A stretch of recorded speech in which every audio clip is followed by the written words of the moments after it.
Hello everyone, मैं अमरजीत सागर आप सभी को स्वागत करता हूं अपने यूट्यूब चैनल क्वेश्चन एक्सप्रेस में। साथियों, क्वेश्चन शुरू करने से पहले मैं आप सभी से आग्रह करूंगा कि आप मेरे चैनल पर नए हैं तो कृपया लाइक और सब्सक्राइब कर दें। चलिए शुरू करते हैं। पहला क्वेश्चन है, नृत्य करती हुई महिला की मूर्ति सिंधु घाटी सभ्यता के किस स्थल से मिली है? बताएंगे, नृत्य करती हुई महिला की मूर्ति सिंधु सभ्यता के किस स्थल से मिली है? हड़प्पा, लोथल, कालीबंगा या मोहनजोदड़ो? साथियों, इसका आंसर हो जाएगा डी नंबर, मोहनजोदड़ो से प्राप्त हुआ है नृत्य करती हुई महिला की मूर्ति। साथियों, मोहनजोदड़ो जो है अभी वर्तमान में पाकिस्तान में पड़ता है और हड़प्पा भी पाकिस्तान में ही पड़ता है। साथियों, लोथल जो है गुजरात में पड़ता है और कालीबंगा यह राजस्थान में पड़ता है। साथियों, कालीबंगा काली चूड़ियों के लिए प्रसिद्ध था, इसलिए उसके नाम को कालीबंगा के नाम से जाना जाता है। कालीबंगा का अर्थ होता है काली चूड़ियाँ। 2 नंबर क्वेश्चन देखते हैं। भारत ने 1983 ईस्वी का विश्व कप क्रिकेट किस देश में खेला था? यानी ये नहीं कह रहा है कि भारत 1983 का जो मैच हुआ था विश्व कप वो किसके साथ खेला था, ये नहीं कह रहा है। ये कह रहा है कि किस देश में खेला था। तो किस देश में खेला था, तो इसका आंसर हो जाएगा इंग्लैंड। इसका आंसर हो जाएगा इंग्लैंड। बट कहे कि भारत ने 1983 ईस्वी का विश्व कप किसके विरुद्ध खेला था, तो साथियों उसका आंसर हो जाएगा वेस्ट इंडीज के विरुद्ध। साथियों, 1983 ईस्वी में भारत का कैप्टन कपिल देव थे, जो हरियाणा हरिसेन के नाम से जाने जाते हैं, याद रखेंगे। चलिए 3 नंबर क्वेश्चन देखते हैं। पृथ्वी के भूपटल पर प्रचुर मात्रा में पाया जाने वाला धातु निम्न में से कौन सा है? बताएंगे, लोहा, कैल्शियम, मैग्नीशियम या एल्यूमिनियम? पृथ्वी के भूपटल पर प्रचुर मात्रा में पाया जाने वाला जो धातु है वह है आपका एल्यूमिनियम, याद रखेंगे।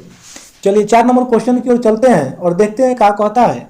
4 नंबर क्वेश्चन कह रहा है, प्रयोगशाला उपकरणों को बनाने के लिए किसका उपयोग होता है? बताएंगे, प्रयोगशाला में जो उपकरण जो बनाए जाते हैं वो किस कांच का प्रयोग किया जाता है? क्रूक्स कांच, पोटास कांच, पायरेक्स कांच या इनमें से कोई नहीं? बताएंगे।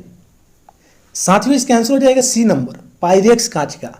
साथियों, देखे होंगे कोई भी चीज प्रयोगशाला में मिलीलीटर में लिखा जाता है, कांच के ग्लास पे मिलीलीटर में लिखा जाता है, वहीं पायरेक्स कांच के द्वारा बनाया जाता है जिसमें हम लिक्विड वगैरह को रखते हैं। चलिए 4 नंबर क्वेश्चन देखते हैं। भारतीय संविधान के किस अनुच्छेद में संवैधानिक उपचार का अधिकार दिया गया है? यानी कहे तो भारतीय संविधान का आत्मा किस अनुच्छेद को कहा जाता है? तो अनुच्छेद इसका आंसर हो जाएगा 32। चलिए 6 नंबर क्वेश्चन देखते हैं। एवरेस्ट पर्वत पर चढ़ने वाली प्रथम महिला आरोही निम्न में से कौन थी? बछेंद्री पाल, संतोष यादव, जुंको तेवई या आरती शाह? बताएंगे, माउंट एवरेस्ट पर चढ़ने वाली प्रथम महिला कौन थी? तो इसका आंसर हो जाएगा जुंको तेवई, जो जापान की रहने वाली थी, याद रखेंगे। अगर कहे कि भारत की प्रथम महिला कौन थी जो एवरेस्ट की फतह की थी, तो हो जाएगा आपका बछेंद्री पाल। साथियों, अगर इसमें भी क्वेश्चन एक और घुमाता है, कहता है कि लगातार 2 बार माउंट एवरेस्ट पर चढ़ने वाली महिला कौन है, तो उसका आंसर हो जाएगा संतोष यादव। चलिए 7 नंबर क्वेश्चन की ओर चलते हैं और क्या कह रहा है, पानी का सर्वाधिक घनत्व किस तापमान पे होता है?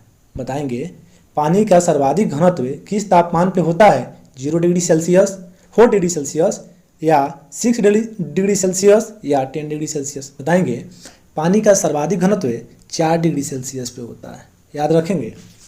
चलिए 8 नंबर क्वेश्चन देखते हैं।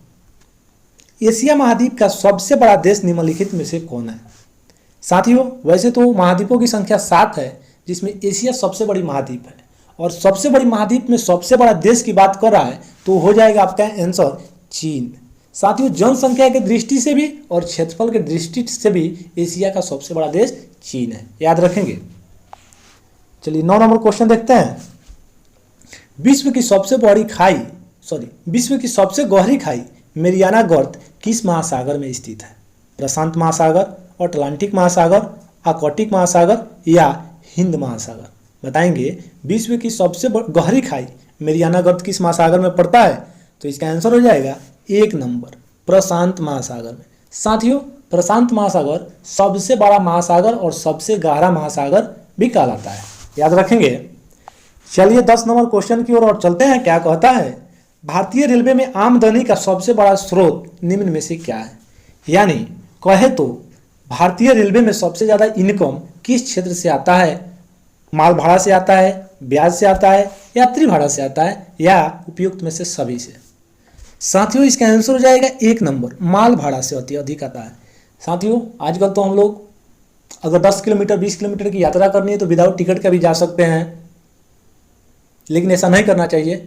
अगर देखा जाए तो यहाँ पे हम लोग के चलते अर्थव्यवस्था पे भी कुछ कमियाँ पड़ती है, तो ऐसा कभी नहीं करना चाहिए। जब भी कहीं जाएं टिकट कटा के ही जाएं। चलिए 11 नंबर क्वेश्चन देखते हैं। राष्ट्रीय मशरूम अनुसंधान एवं प्रशिक्षण केंद्र चंबा घाट किस स्थान पर स्थित है। मणिपुर, मध्य प्रदेश, हैदराबाद या सोलन। साथियों इसका आंसर हो जाएगा डी नंबर, सोलन में है। राष्ट्रीय मशरूम अनुसंधान एवं प्रशिक्षण केंद्र सोलन में है। चलिए 12 नंबर क्वेश्चन की ओर चलते हैं और कहता है, मनुष्यों ने सर्वप्रथम किस धातु का प्रयोग निम्न में से किया था। यानी कहने का मतलब है कि मनुष्य जो जाति था सबसे पहले किस धातु का प्रयोग किया था, किस धातु से परिचित हुआ था। तो इसका आंसर हो जाएगा बी नंबर, तांबा का प्रयोग किया था और तांबा से सबसे पहले परिचित हुआ था। चलिए 13 नंबर की ओर चलते हैं। 13 नंबर क्वेश्चन क्या कह रहा है, एंडीज पर्वतमाला की सबसे ऊंची चोटी निम्नलिखित में से कौन सी है। एल्ब्रुच, एकांकगुआ, माउंट एल्बर्ट या माउंट ब्लैक। बताएंगे एंडीज पर्वतमाला की सबसे ऊंची चोटी निम्नलिखित में से कौन सी है। तो इसका आंसर हो जाएगा बी नंबर, एकांकगुआ। चलिए 14 नंबर क्वेश्चन की ओर चलते हैं और कहता है, महात्मा गांधी को राष्ट्रपिता की उपाधि निम्नलिखित में से किसने दिया था। बताएंगे महात्मा गांधी को राष्ट्रपिता की उपाधि किसने दिया था। तो इसका आंसर हो जाएगा सी नंबर, सुभाष चंद्र बोस ने। साथियों यहाँ से एक और क्वेश्चन की उत्पत्ति होती है कि महात्मा गांधी को महात्मा की उपाधि किसने दिया था। जब महात्मा की उपाधि की बात आएगी तो ये रविंद्रनाथ टैगोर ने दिए थे, और रविंद्रनाथ टैगोर को 1913 ईस्वी में सबसे पहले साहित्य के क्षेत्र में नोबेल पुरस्कार दिया गया था। चलिए देखते हैं 15 नंबर क्वेश्चन। किस राज्य में सर्वप्रथम निर्दलीय मुख्यमंत्री का चयन हुआ था। मध्य प्रदेश, उड़ीसा, तमिलनाडु या केरल। बताएंगे किस राज्य में सर्वप्रथम निर्दलीय मुख्यमंत्री का चयन हुआ था।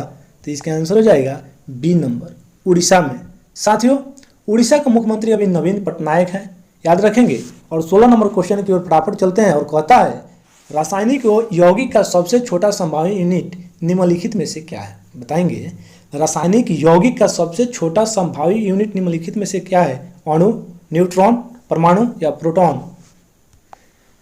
साथियों इसका आंसर हो जाएगा 1 नंबर, अणु जो है रासायनिक यौगिक का सबसे छोटा संभावित यूनिट है। 17 नंबर क्वेश्चन की ओर चलते हैं और 17 नंबर क्वेश्चन कहता है, संसार का सबसे बड़ा महासागर निम्नलिखित में से कौन सी है।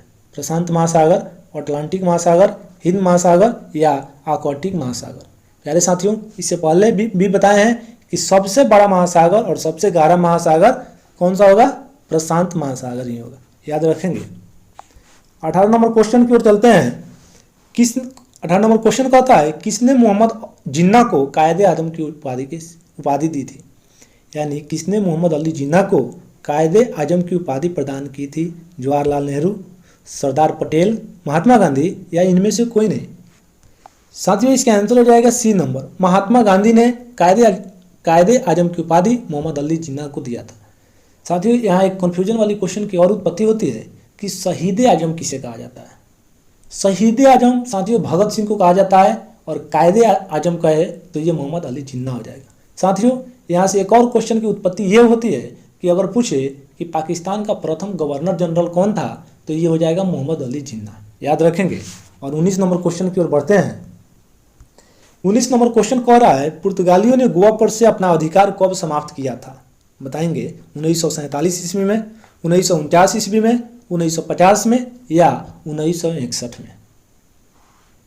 साथियों इसका आंसर हो जाएगा डी नंबर, 1961 ईस्वी में पुर्तगालियों ने गोवा पर से अपना अधिकार को समाप्त कर लिया था, पूरी तरह से समाप्त कर लिया था। साथियों अगर यहाँ पे कहे कि NCERT की स्थापना किस वर्ष की गई थी तो जस्ट इसके 1 साल बाद यानी 1962 ईस्वी में NCERT की स्थापना की गई थी। साथियों यहाँ से एक और क्वेश्चन की उत्पत्ति ये होती है कि भारत और चीन के बीच पहली बार युद्ध कब हुआ था तो 1962 ईस्वी में हुआ था। साथियों, यहाँ से एक और क्वेश्चन की और उत्पत्ति होती ये होती है कि बताएंगे कौन सी पंचवर्षीय योजना जो थी पूरी तरह से विफल हुई थी। साथियों, यहीं पर भारत और चीन के बीच युद्ध जो हुआ था 1962 का, इसी में तृतीय जो पंचवर्षीय योजना थी वो पूरी तरह से विफल हो गई थी। साथियों, इसके जस्ट 100 साल पहले आया जाए तो 1861 ईस्वी में इटली का एकीकरण हुआ था, याद रखेंगे। और 20 नंबर क्वेश्चन की ओर चलते हैं।